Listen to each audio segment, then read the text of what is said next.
नमस्कार, मी वर्षा सर्वांचं स्वागत करते। आज मी ओल्या शेंगदाण्यापासून छान अशी चमचमीत रेसिपी बनवते। अगदी झटपट होते आणि खूप कमी साहित्य लागते। तर इथे हे मी 2-3 तासासाठी शेंगदाणे पाण्यामध्ये भिजत घातले होते। आता त्यापासूनच आपण छानशी रेसिपी बनवणार आहोत। तर बघा, हे भिजवलेले शेंगदाणे मिक्सरच्या जारमध्ये घेते।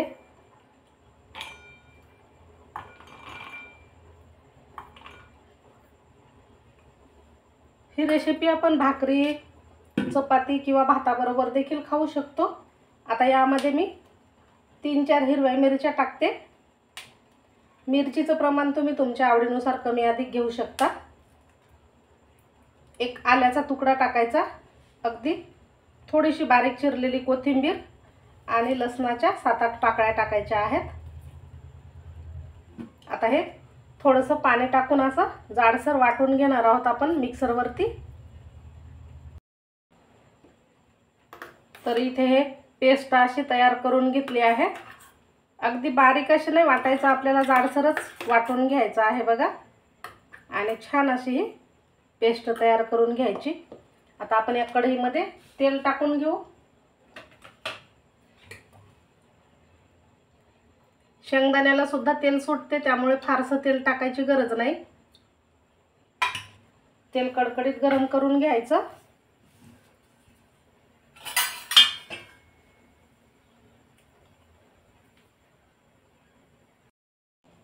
तेल गरम झालेलं आहे। आपण या तेलामध्ये जिऱ्या मोहरीची फोडणी करून घेणार आहोत। 1/2 चम्मच मोहरी, 1/2 चम्मच जिरं टाकायचं। भरपूर बारीक चिरलेला लसूण टाकायचा आहे।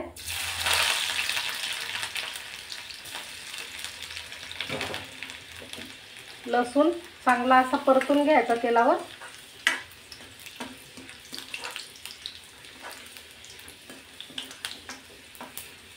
यात तुम्ही कांदा देखील टाकू शकता, मी फक्त लसणाची फोडणी दिली आहे।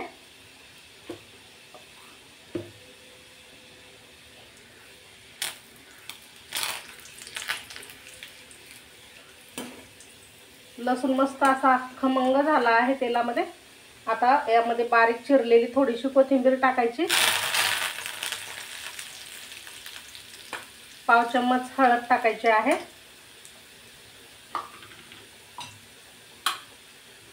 1/2 चम्मच धनेपूड, थोडीशी लाल मिरची पावडर टाकते मी। आपण हिरवी मिरची देखील वाटलेली आहे यामध्ये।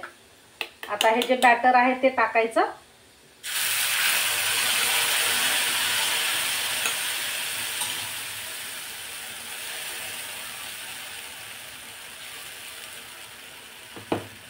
आणि व्यवस्थित मिक्स करून घ्यायचं आहे।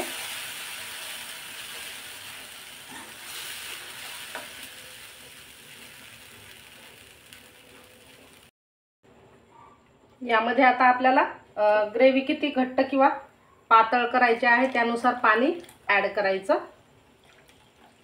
हे मिक्सरचं भांडच मी थोडंसं पाणी टाकलं मिक्सरच्या भांड्यामध्ये, आणि जे शेंगदाणे वगैरे लागले होते त्याला तेच यामध्ये टाकलं आहे।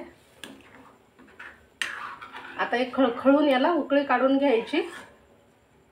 थोडासा कोथिंबीर मी अजून टाकते वरून। अगदी थोडासा मीठ टाकायचं आहे, चवीनुसार मीठ टाकून घ्या।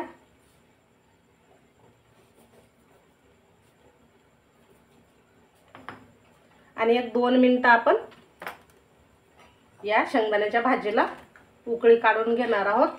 छान चमचमीत आणि झटपट होणारी भाजी आपली तयार होते।